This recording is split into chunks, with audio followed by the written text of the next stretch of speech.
Everybody for coming out. Thank you for our writers and artists for coming out. And today, December 1st, is actually World AIDS Day, and to commemorate, Borders has partnered with Lifebeat and Music Fights HIV to bring an array of authors and artists to our customers.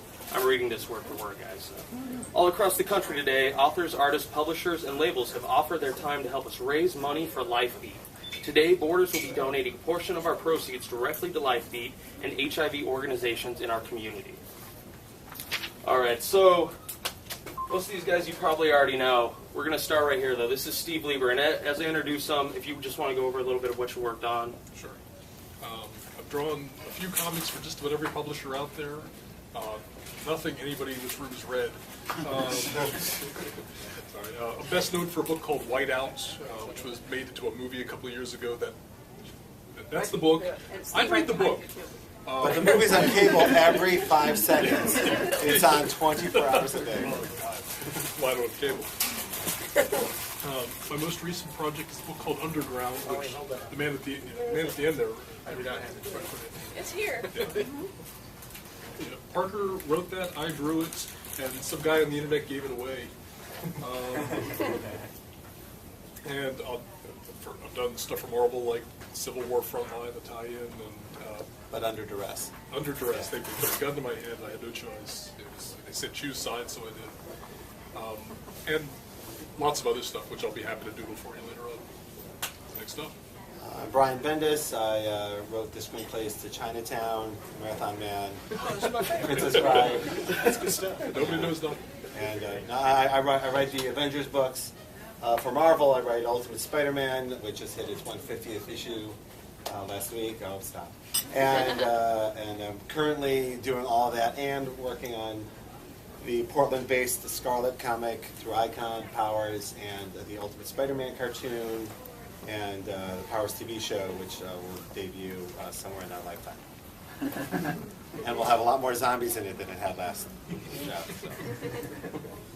I'm Colleen Coover. I've done several backup stories and several different titles in Marvel, mostly all ages books, some with Jeff Parker, some with Paul Tobin. And I wrote and drew a story in Thor and the Warriors 4, backup story featuring Hercules and Power Pack. And Paul and I are working on have a graphic novel coming out in the spring next year. May. From, thanks, May. May 2011. 2011. From Top Shelf. From Top Shelf. Called Gingerbread Girl. I'm Paul Tobin. I write mostly for Marvel. I write Marvel Adventures Superheroes, Marvel Adventures Spider-Man. I just launched Spider-Girl, an arcade miniseries coming up, a whole bunch of other things coming up from Marvel. I also do some work for Dark Horse, Predator stuff, have an online Falling Skies thing that I'm working with on Spielberg's people. There's other things, but yeah. It's mostly Marvel. Yeah, you got the Riddler story coming. Oh yeah, I'm doing some stuff for DC too, so you'll see some stuff in there. She's like your Wikipedia page. She's my schedule right there. Will somebody update my Wikipedia page, please? I'm not supposed to. I'll do it. Okay. No. I'm Jeff Parker. I write largely, again, like per Marvel. I write The Thunderbolts and Hulk and Agents of Atlas and X-Men First Class, and I've done some stuff for DC, create our own Mysterious the Unfathomable, and Underground with Steve, where our cave thriller about people in a cave. That's about it. I'm not going to drag that out. That's really all I got. All right. Cool. Thanks. All right, good night. Yeah, that's it. Thanks for coming out, folks. So, we're just going to kind of swing it right now. So if any of you guys have any questions you would like to direct to all of them, one of them, just raise your hand and shoot away. And good questions get free stuff.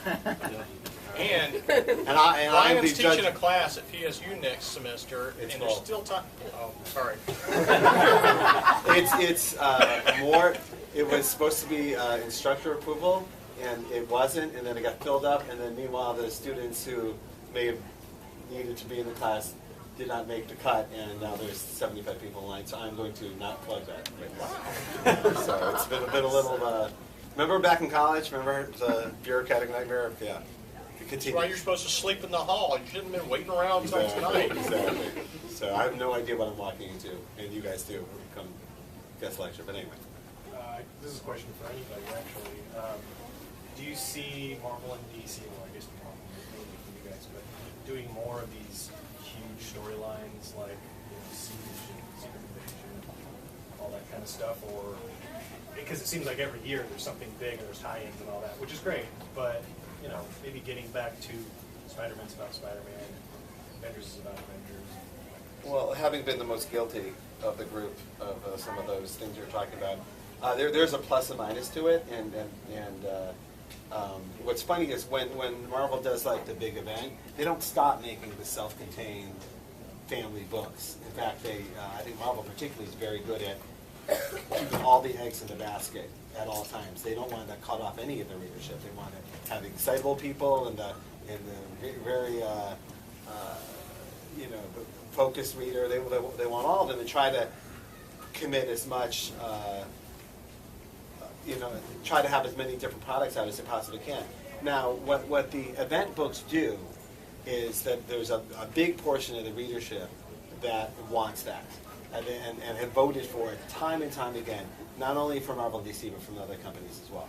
And they like it. They like it. So show me something where something's definitely going to happen. Don't listen. Only got $5 for comics. Don't screw me around. Tell me someone's going to die in this issue. That's what I want. I don't have time for anything else. It's also, if done well, like Civil War and some of the others, it gets new people into the store. The big retailers beg for it. They go, just give us something that's going to... You're not supposed to see who that was. Anyway, don't flip that. Anyway, so it gets people in the store. If there's something in the news, Captain America died, I might go in the store if I'm not a regular guy, and that's very important to the healthiness of our retail partners and us as fans who want the companies to be able to take more experimental, take some of the money and try new things out and new creators out. That's where it comes from. So in this year, neither company really did a big whammy of an event, and all those people said, we're sick of them, don't do them anymore.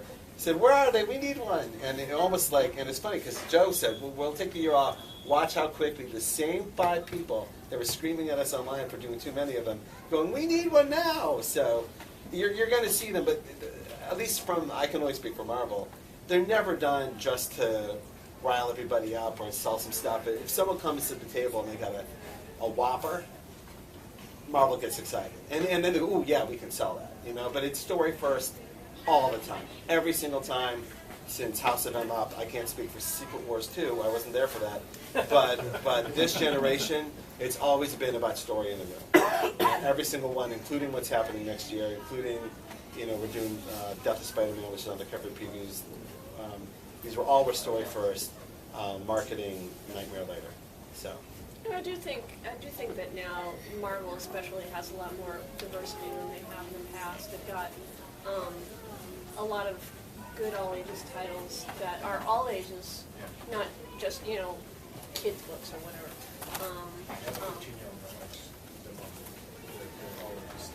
Great.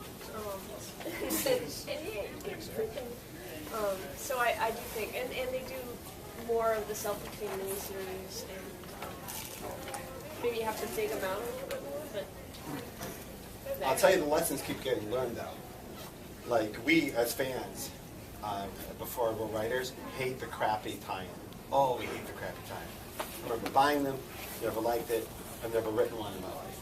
And when I'm like, Secret Invasion, when I'm like, kind of helping guide the whole thing, we really worked hard on making sure it wasn't like a scroll reveal every page. You make sure that everything mattered and everything had story. And if it didn't, then don't. Let's not do it. Because I do believe that those events are always as strong as their weakest tie. I want to hear about this Scrollmobile. That sounds kind of sweet. No, but that was the you imagine the nightmare? I thought you said a Scrollmobile. Don't give away the next crossover. It's coming out from the top. I instinctively transform things into... It's a mobile. His brains are transformed. Anyway, so there. vehicle is that? Mr. Jeff, who's your favorite person to write in Thunderbolts? Wow. Gosh, Man Thing. I could have told It's you the that already.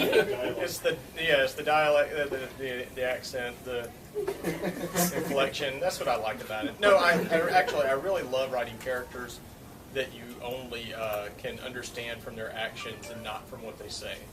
That to me is why in Agents of Atlas I like writing the human robot or whatever, because he barely ever talked, and then he would just suddenly do something, and then later you'd look back and go, oh, I understand why he did that. To me, that's just really intriguing, because you write so many characters going blah blah blah. You know, you're talking like Ben Grimm. With the X-Men First Class, is there? I know they're coming out with a movie of that. Is there any sort of any part of it? They bought me a car. But if they did, I would like an Audi all-road 2011 model. No, actually, I'm kind of interested. I'm really intrigued, though, because they made it a period piece, you know. It's set in the 60s. The kind of thing they told me not to do. So I really want to see that. Okay, so I'm just curious if you had any involvement in the process. All right, we're done here. Let's, Colleen, you successfully you moved over from adult comics to all ages comics. Right. Do you think that if you ever choose to, you can transition back, or do you think that that is a not even a question in comics like it would be in popular culture at large? I don't think it is a question. It is a good question, Randall. It is not a question because it's all just comics. And this is what somebody asked me this online the other day, and I was like, man, it's all just comics. Because a story is a story is a story. Once a story is written, the mechanics of telling the story visually is the same process, no matter what's going on. So that's why Steve can draw spelunkin thrillers as well as he can draw pennants. And it's the same process. Do you agree? Yeah. Yeah. Try to figure out who this person is. Try to figure out what they're doing in the situation that they're in. The weird thing about drawing for comics is that in a strange way it's kind of writing. It's storytelling. It's telling a story. Yeah. Making the picture pretty and making it look correct and like the arms are attaching in the right place is part of the job, but that's only a very small part of it. The big thing is what are you getting across to readers? I always tell people that comics is like a game of telephone. When you're working on a project with a lot of creators, the writer tells it to the penciler, who tells it to the inker, who tells it to the colorist, who tells it to the printer, who's blind drunk and messes it up entirely.